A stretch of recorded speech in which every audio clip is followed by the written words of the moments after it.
আজকে আমরা ডুব দেব ইংরেজি সাহিত্যের এমন একটা সময়ে যা শুধু কিছু কবিতা বা গল্পের সমষ্টি ছিল না, ওটা ছিল একটা আন্দোলন, একটা বিদ্রোহ।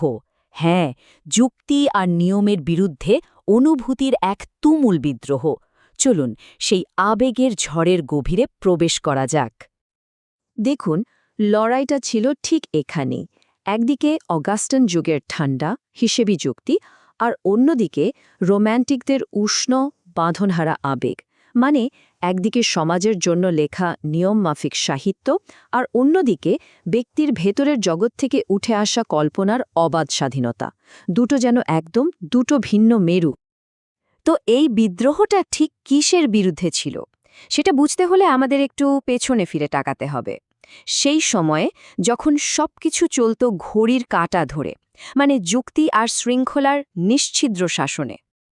ভাবা যায় একটা জগৎ যেখানে সবকিছু নিয়ম মেনে চলে, কবিতা লেখা হবে কফি হাউসে বসে সমাজের কথা ভেবে, আর প্রকৃতি সেও বাঁধা থাকবে নিয়মের শৃঙ্খলে।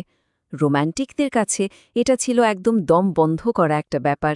তাদের মনে হচ্ছিল এভাবে তো ভেতরের আসল আবেগটাকেই গলা টিপে মারা হচ্ছে। আর এই দমবন্ধ করা পরিবেশ থেকেই জন্ম নিল একটা নতুন চিন্তা, একটা রাজনৈতিক আর দার্শনিক স্ফুলিঙ্গ, যা পুরো রোম্যান্টিক আন্দোলনে আগুন ধরিয়ে দিল। মানুষ তখন বাইরের নিয়মকানুনের জগৎ থেকে মুখ ফিরিয়ে নিজের ভেতরের সত্তার দিকে তাকাতে শুরু করল। দেখুন, প্রায় একই সময়ে কি ঘটছে। একদিকে ফ্রান্সে বিপ্লবের আগুন জ্বলছে, বাতাসে ভাসছে স্বাধীনতার সাম্য আর ভ্রাতৃত্বের স্লোগান। আর সেই আগুনের আঁচ এসে লাগছে সাহিত্যেও। কবিরা পুরনো সব নিয়ম ভেঙে ফেলার সাহস পাচ্ছেন। লিরিক্যাল ব্যালেডস বা ফ্র্যাঙ্কেনস্টাইনের মতো বইগুলো সেই সাহসেরই ফসল। জন কিটসের এই কথাটা তো ছিল কবিদের জন্য একরকম স্বাধীনতার ঘোষণা। মানে এখন থেকে নিয়মকানুন নয়, কবির নিজের ভেতরের অনুভূতিই হবে আসল চালিকা শক্তি। শিল্পীর হৃদয়ই হবে তার একমাত্র সংবিধান। এর চেয়ে বিপ্লবী কথা আর কী হতে পারে? ওয়ার্ডসওয়ার্থ তো রীতিমতো একটা ম্যানিফেস্টো দিয়ে দিলেন। বললেন কবিতা আর কিছুই না, এটা হলো তীব্র আবেগের স্বতঃস্ফূর্ত প্রকাশ। মানে একটা ঘটনা কতটা বড় সেটা এহেম্য নয়, এহেম্য হলো সেই ঘটনাটা কবির মনে কি অনুভূতি তৈরি করছে।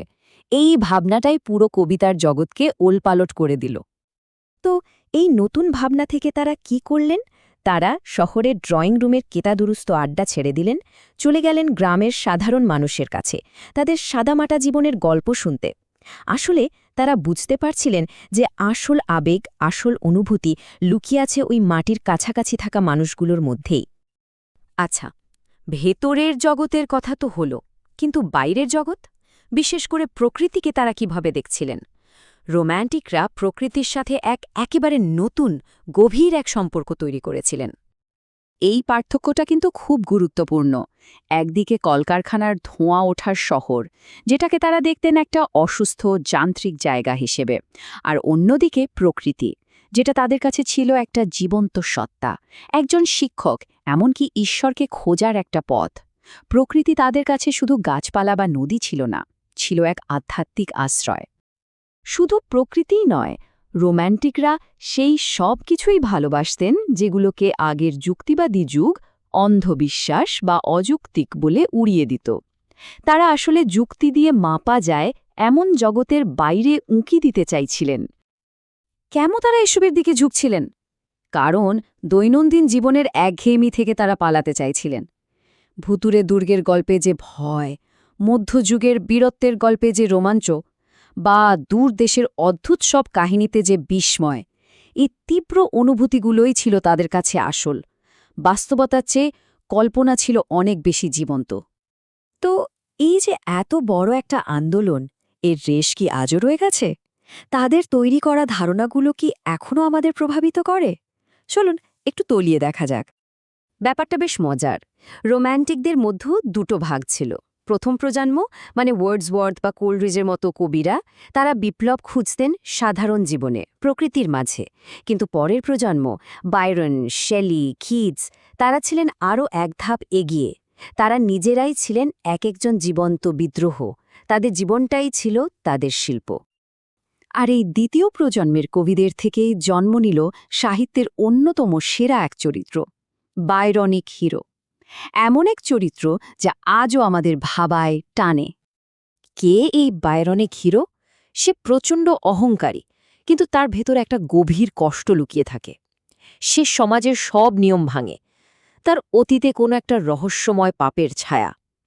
এই চরিত্রটা কি খুব চেনা চেনা লাগছে না? আজকের দিনের অনেক সিনেমার ডার্ক বা অ্যান্টি হিরো চরিত্রগুলোর মধ্যে কি এই বাইরনিক হিরোর ছাপ নেই?